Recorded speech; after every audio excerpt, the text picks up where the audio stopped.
You didn't switch on the light. Ah, thank you. Might be useful.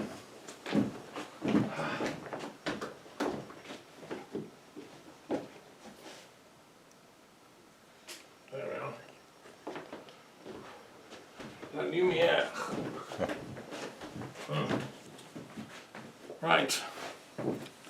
Okay, so aujourd'hui on va faire bilingue alors, en anglais et français un peu. So welcome everybody to the Philosophy Club here in Bétet. Bonsoir. Yes, it's an interesting day so far. We've had well, happy 14th of July, 14 juillet, ici en France. C'est une vacances and fête pour une révolution populaire il y a longtemps, mais c'est un symbole pour les Français de cette grande chose qui a établi la République française. Et c'est la fin du ancien régime alors. Ça c'est important. Dans le monde, il y a beaucoup d'anciens régimes qui continuent. Il y a toujours le conflit avec les progressifs, les conservatifs. C'est pas résolu ce problème. Moi, je ne pense pas que la violence est la solution. And although I don't like Trump for his policies, I think it's sad that somebody tried to kill him today. So, you know, it's not good for non-violence. I've heard a talk by Marianne Williamson, who I respect, an American thinker, who stood as president. She never gets anywhere, but she keeps standing, saying, you know, this is a tragedy, and the only solution here is non-violence. So I agree with her. And that's why I've worked with non-violence. I've been to conferences in India proposing non-violence. We adopt it as a world strategy for political change. And I've been influenced by Lanzo del Vasta, un grand français. Il était un disciple de Gandhi, qui a établi ici en France les traditions de non-violence. Alors, but, you know, so it's strange. It's also, there's a strange coincidence here I discovered today, the 14 juillet, because on this day, the Bastille was stormed. There were only 7 prisoners in the prison, which the revolutionary mob, you know, managed to set free. Some of them are very, very old political prisoners. But most important, there was an armaments, you know, store, so they got hold of weapons for their revolution. And then they tore down the Bastille over the next few days, so symbolically. And tourists were taking bits of the Bastille home, symbolically. I have a bit of the Berlin Wall here in the Peace Museum, so that's a symbolic thing. But also on this day, in 2002, there was an assassination attempt made on the life of President Jacques Chirac during the annual Bastille Day celebrations in Paris. And today also we've got the Donald Trump assassination attempt. So it seems to be a thing. Maybe it's in the air. But I would like us to be able to resolve our political problems through, as I say, through reason, through philosophy. So when I was in the UK, I organised philosophy meetings inside Parliament. I'd love someone to do this in Paris. Someone in the Senate should host a kind of a monthly meeting, and I'll even come to Paris and we can discuss philosophy in the Senate. Because at the moment the politicians have made a bit of a mess. You know, we have France's political elites divided into different groupings. We have to find some common ground where they can all talk to each other. My position, I stand with the unknown philosopher, Louis-Claude de Saint-Martin. Il était un grand savant de 7 ans de la Révolution. Il était un métaphysicien. Il a expliqué qu'est-ce que ça veut dire la Révolution, métaphysiquement. Il ne veut pas la violence, mais on accepte qu'il existe alors. Et so he worked for a peaceful evolution of humanity and France through metaphysical advancement. Like me, he was an expert in languages. He thought sounds have a meaning. He wrote a book on the metaphysics of numbers, which I've also done. And he was completely unknown. He's called the unknown philosopher. We need more like that. So that's kind of my role, really. I'm just the witness to all this stuff. Our role in the Philosophy Club is to see what's happening and try to make sense of it all. Okay, so what else has been going on this week? Well, I'll just start by doing a sort of rundown of what I've been up to this week, historically. I'm working still on my 99 Names of Peace, which is my latest book that I'm working on. I won't finish till Christmas because 99 chapters and 99 languages, and each language has a project associated. So it's a lot of intense work. And this week I've done, today I was working on the Navajo language of the Navajo tribe of Indians in the southwestern part of the USA. They're really interesting, Navajo, and they have very big reservation, and they played a very interesting role in World War II because it was only with the Navajo code talkers. They used Navajo as a language that the Japanese and the Germans couldn't crack. So the American Intelligence Bureau recruited Navajo code talkers they devised a sort of code system, and the Japanese and Germans could not crack it. So Navajo is a really complicated language, but there's about 200,000 speakers of it still. It's the most populous Native American language. And I've been studying the cosmology, which is absolutely fascinating today. They have a deep metaphysics, and they have 4 sacred mountains in their region, north, south, east and west. Each is associated with a colour and with an element. For instance, Sacred Mountain of Blue, where it's called the Turquoise Mountain, is in the south of their terrain. And these are beautiful mountains. There's one in the east, the White Mountain, which stands for the sun and energy. And in the Navajo council lodges, the chiefs all met in equality, but the one who sat in the east was the chair who spoke from the place of, and it was known as the talking chief. So that's kind of interesting. So I've been studying all this, Navajo cosmology and philosophy, actually. And also this week I've done Portuguese. So over the previous couple of days I've been deeply diving into the Portuguese language and trying to study Camões, who was their great poet, like Shakespeare, who wrote an epic poem about the Portuguese voyagers around the world, Vasco da Gama, this great epic of adventuring, and he's quite a character. And he brings the gods into his poem all the time, like Homer. The gods were behind the Portuguese expansion. He was a Renaissance thinker. And now each language, and I've also done this week, I've done Filipino, which is the language of the Philippines, which I've been to, Manila, and also Cherokee, which I've also been to the Cherokee heartlands of Oklahoma and met Cherokees and spoken, and they were, again, very profound people, still are. And so each chapter is going to include one of these languages. I talk about its history and the etymology of the words for peace in that language. What is peace in Cherokee, in Portuguese, in Navajo? And there's a lot to learn from this. And interestingly, there's a coincidence here because the project associated with the Portuguese is called Tranquilidade de Diplomáticos, which is it's an idea I've had for many years, and I'm adding it in as one of the 99 names. I've been very mindful of the fact that diplomats cannot make peace negotiations anymore. We've had for however many days it is, 200 days, Israel and Palestine diplomats meeting can't make a peace deal, can't get a ceasefire. We have in Ukraine and Russia, we don't have diplomats able to make a peace deal. In the Sudan, diplomats can't make a peace deal.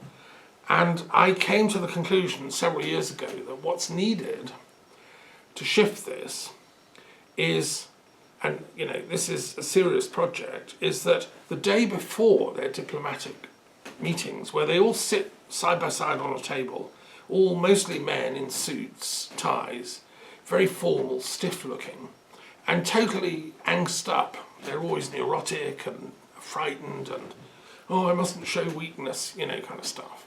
So of course they're not going to make a deal.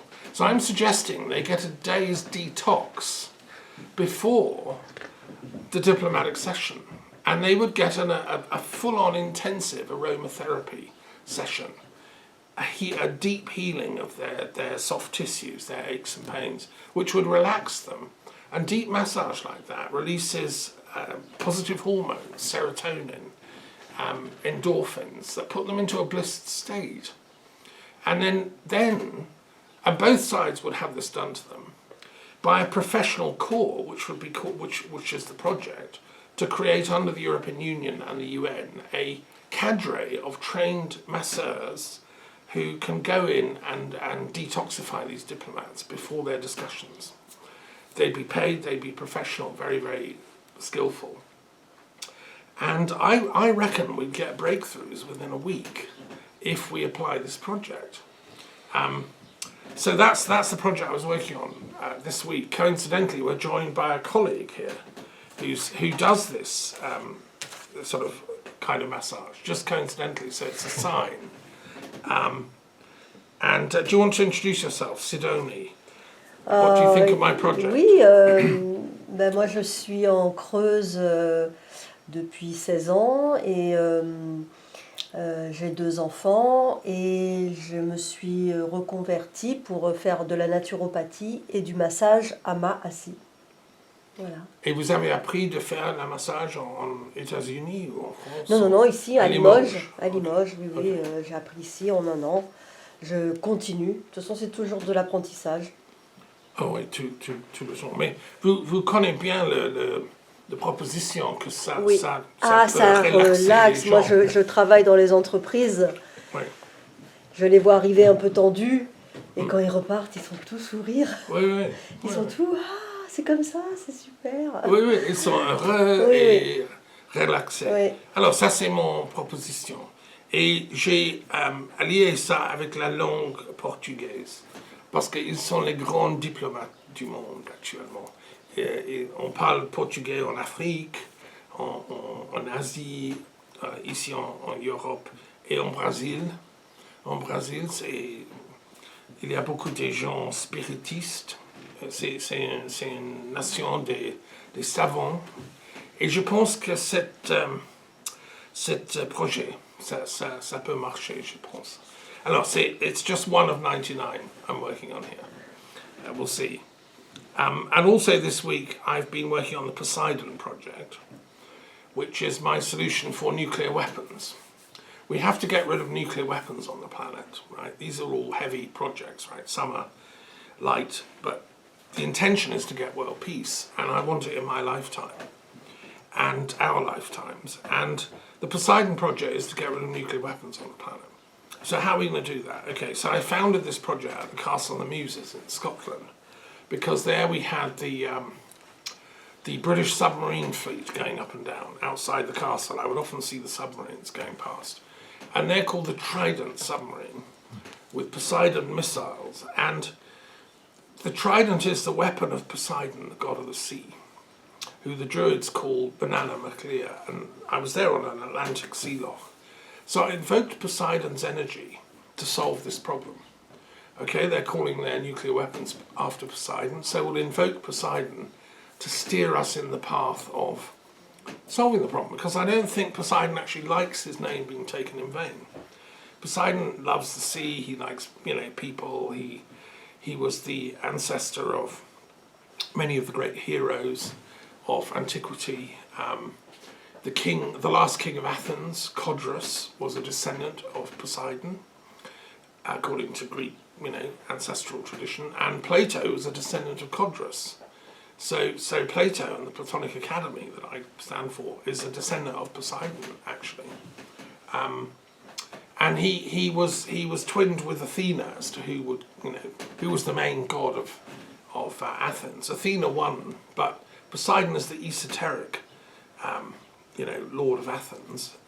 And what's interesting, when I went to Athens for the World Congress of Philosophy in 2013, I discovered something very interesting that they don't tell you when you study philosophy, which is that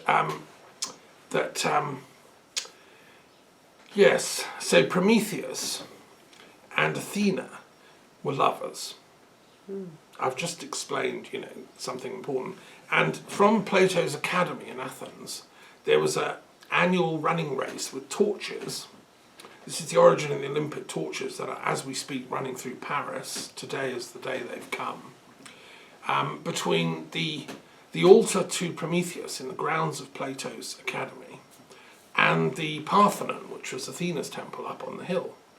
And it was a big thing every year in Athens. I can't remember the day. The races of Prometheus would take place, and there were teams, just like in the Olympics. And they each had a sort of torch, and they started at, dusk and went on half the night. And Plato loved this, and he always talked about the symbolism of Prometheus as a symbol of our need to become intelligent and wise. And in fact, according to Greek mythology of Athens, it was Prometheus that moulded mankind. So our shapes were made out of clay by Prometheus, and Athena blew the breath of wisdom into us, our soul, the anima. So they are our creators. And the Greeks believed, this. And of course, some Greeks, like Plato, would say, well, it's a symbolic thing, it's metaphorical, but the sort of average Athenian citizen believed it literally. And it's very, very similar to the biblical tradition of God creating man out of clay, and then the Spirit of the Lord is breathed into us.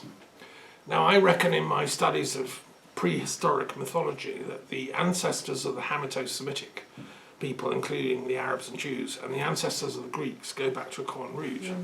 And this story is a mythological substratum back in the archaeology of the unconscious. So Prometheus is very interesting, and that story I think is hopeful for mankind.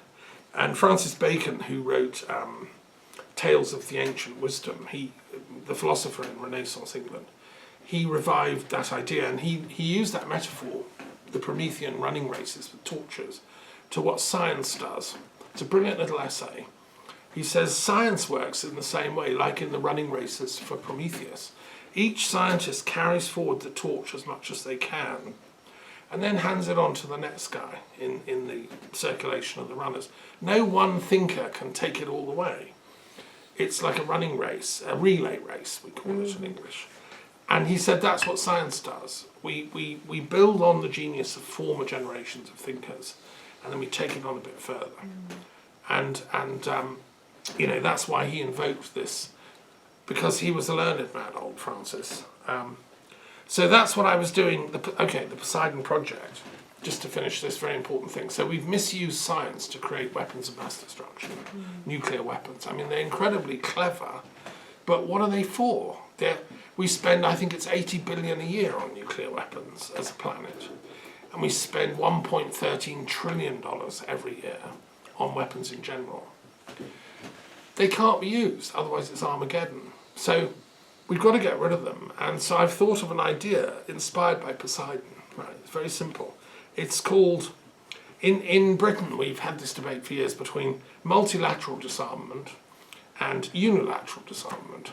Like, we'll just give them up and then we'll pray and hope that nobody attacks us. Or we'll negotiate and we'll all give them up. Neither works. Neither of these systems has worked. The only country that's ever done it, unilateral disarmament, was Ukraine. Ukraine, when it got independent from Russia, gave up all its nuclear weapons, and look what's happened. They've been invaded by a nuclear weapons power. Contrary to the signed deal that Russia signed, we will never invade them. We will in fact guarantee their security, along with Britain, France and America. And yet, they were invaded. So that's not looking good for unilateralism. So I've thought of this idea. Okay, I call it multilateral, universal nuclear disarmament. The idea is that all nuclear armed powers, there's 7 of them, that includes France, Britain, America, Israel, Russia, China, Pakistan, North Korea, all give up our weapons at the same time.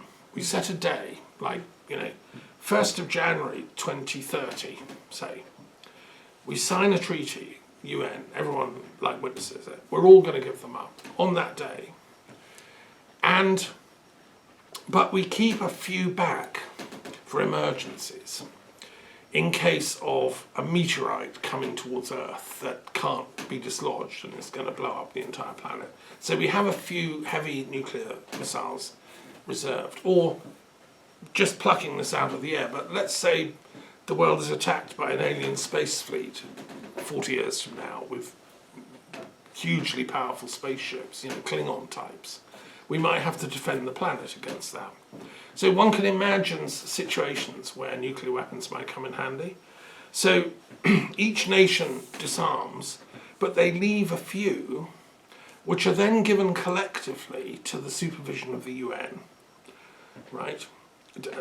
And they're put in a secure location to which the nuclear weapon powers all have a pass key, but they can never be used unless all agree. So all those 7 nuclear weapon powers, they have to all agree and hit the right codes at the right time. Yes, we're going to attack that Klingon space fleet, or we're going to attack the meteorite or whatever. But they can't attack each other because everyone has to punch in the codes for them to work. Now, I don't see what's wrong with that idea. That system could work. That's the Poseidon project.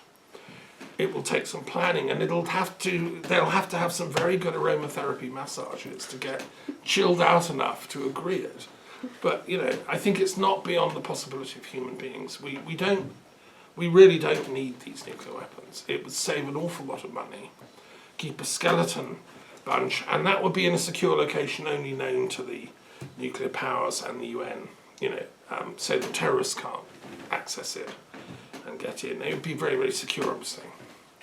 So, and not in any of their countries. So it wouldn't be in the States or anywhere. It would be in a neutral, obscure Antarctica? place. What? Antarctica. Well, for instance, yeah. Why not? But don't tell anyone. It's a secret. Anyway, that was project number 44, which I wrote up. And so that's just an example of what I'm doing here. I'm working through each week these projects. And yes, it's very exciting. And just coincidental that we have a visitor from that skill set, so that's great. Okay. Any questions or comments about the diplomats? Yes. Is there any women in these groups? Yes, there are. I mean, Ursula von Leyen, the president of the EU, is a woman. Okay. And there are sometimes top diplomats, women, who make it to significant places. Okay. I'm hoping that the European Union would support that idea, the diplomatic idea, because I think it's in Europe's interest that diplomacy replaces militarism. Like it's shocking that we can't solve the Gaza-Israel problem because they're also angry and they're psychologically they want revenge and there's years of hatred. This is going to take a lot of aromatherapy massage to clear that stuff. But I was meaning about l'équilibre in a group between men and women, and maybe if there is more women for once, it can help for peace. I don't know. Maybe women in these groups are not willing for peace. I don't know. Well, so I mean, normally the women get to power in this way because they adopt the kind of armouring of men. Like Margaret Thatcher, she was an honorary woman, but she was thought like a man. Yes. So I think the team of masseurs would be both men and women, and it'd be up to the person. They could have either or both. I think it's an idea whose time has come. I think, and although it may seem like a crazy idea, but I think we've got to try these crazy ideas because business as normal isn't working, you know. Okay, so what else have I been up to? Just to share. Well, the new parliament started in the UK. A whole bunch of new cabinet ministers have been appointed. That's very exciting. And let's hope that that new government can make a difference to Britain's standing in the world. I mean, I am going to literally write to the Foreign Office, David Lammy, who's the new Secretary of Foreign Affairs, and propose the diplomatic thing. Because he's a very intelligent young guy who's now in charge of Britain's entire diplomacy service. So, I mean, why can't we have a, massage team equipped? So I'm proposing that Britain and France set this up. Do you know how old he is? How old? 35, 40? I don't know. He's a black guy. He's a very clever guy. And he was totally against Brexit, like me. He spoke up in Parliament against Brexit because it was terrible for his community in Britain. So he's a man of truth, And he's also called for a ceasefire between Israel and Gaza. First thing he did in public, immediately. And he's had a meeting with Israelis and Palestinians, I think, yesterday, telling them stop fighting. So I'm going to write to him and say, okay, but this is how we're going to do it. Set up a diplomatic massage peace team for tranquilizing the diplomats. It's the Portuguese term. You can give them my number if you want. Well, we might have to call on you for this. We'll ship you off to Caesarea, wherever. Yeah, I'm sure you've got the skills. Okay, and I talked also during the week to colleagues in Athens about the Delphic Games, and also we had discussions with the World Peace Gardens, which is another project I'm working on. So it's been an exciting week, and today, as I say, we celebrate the Olympic Games because they've arrived in Paris with the torch, which really it goes back to these Promethean Games. Most people don't realise that, but that's the symbolism here. So what I'm trying to do with the Delphic Games is get them restarted as well with colleagues like Christian Kirsch in Berlin, that we and they were dedicated to the arts. So instead of just sport, we have games for artists, composers, musicians, sculptors, dancers, and so on. And Delphi is the place that is the fulcrum of that. And I'm proposing that as part of the Delphic Games rebirth, we should refound the Delphic Oracle. I think it's part of the deal. We can't have the Delphic Games come back without the Delphic Oracle, which was where the gods speak to mankind. And it seems to me that the problem with a lot of the wars of the Middle East and so on, they're prophet wars. My prophet is better than yours. We're going to attack you. Your prophet's outmoded. Ours is best. What we need is a much more intelligent conversation about what is prophetic intelligence. It's accessible to all if you do the right training, if you're qualified by the gods. Plutarch was in charge of the Delphic Games. He was a priest of Delphi and a great Neoplatonic philosopher who I greatly respect. He wrote parallel lives about illustrious Roman and Greek leaders. And so I think the ancient world knew that prophecy is something that is not for everybody. It's a hard path. It requires great sensitivity, discipline. But there's a very famous book in Tibet called The 37 Tasks for Training as a Bodhisattva.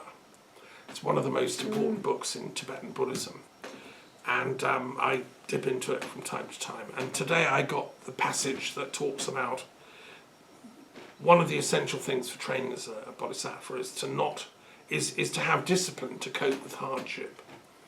The point is well made. Like Buddha only reached enlightenment because he gave up everything. He surrendered his wealth. He gave up his luxury, his family, his house, his palace, and went and lived on,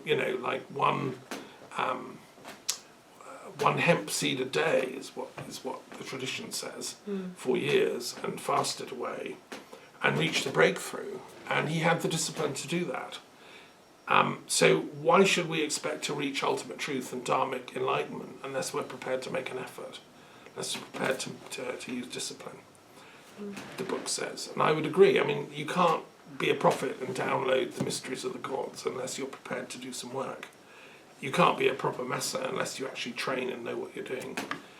You can't be a philosophy teacher unless you've actually trained and studied the thing.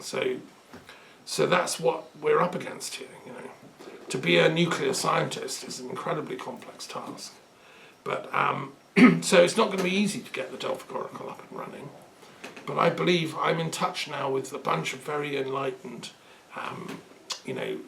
seers that are emerging out of the woodwork.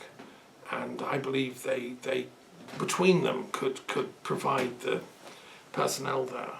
And the proposal is that when the Delphic Games are on, we'll have a Delphic Oracle in presence in Delphi, and she could be consulted during that time. And I think that's probably my best way of helping the games get back. Yeah, and just one last thing about Codrus, just saying about Plato. So this is interesting, and again, Delphi is the key. The story is as follows, that the Spartans were going to attack Athens.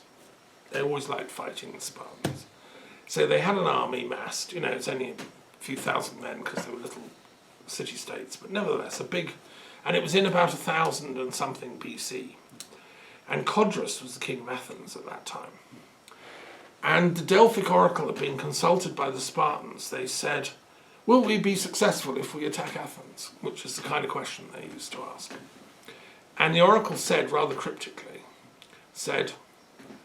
if the king of Athens dies, you will not be successful. So the Spartans thought, well, that's not a problem. We won't kill him. We'll kill everyone else, but he can stay alive. Right? So they attacked, or they got their army ready, and it massed on the riverbank. Codrus and everyone else had heard of the oracle. He was very brave and courageous and patriotic king. He dressed as a peasant in like rough clothes and went down to the river in the dusk and insulted a bunch of Spartan soldiers. So they attacked him and killed him. And then they realised they'd just killed the king of Athens. They didn't realise who it was at first. And they were very pious, and they realised they could not now win. So they withdrew. And Codrus's body was retrieved by the Athenians. And the Spartan threat went away. And after that, the Athenians made a decision they would never appoint a king again. They said nobody could be as patriotic and as caring for his city as Codrus. And they had archons after that. And that's when Athens became a democracy. So from then on, archons ruled Athens, not kings.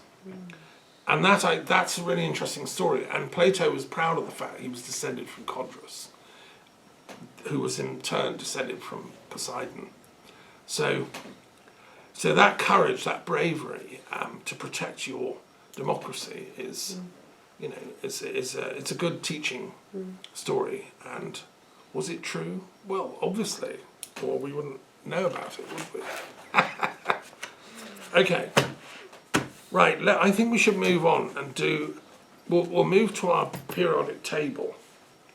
If you want to choose one, Sidonie, I mean, you can anyone. Okay. Yeah.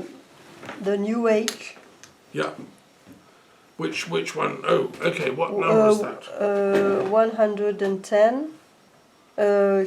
What do you mean with which number? Yeah, it's number 110. That's yes, the periodic number. It's called. Okay, let me just get my own copy here.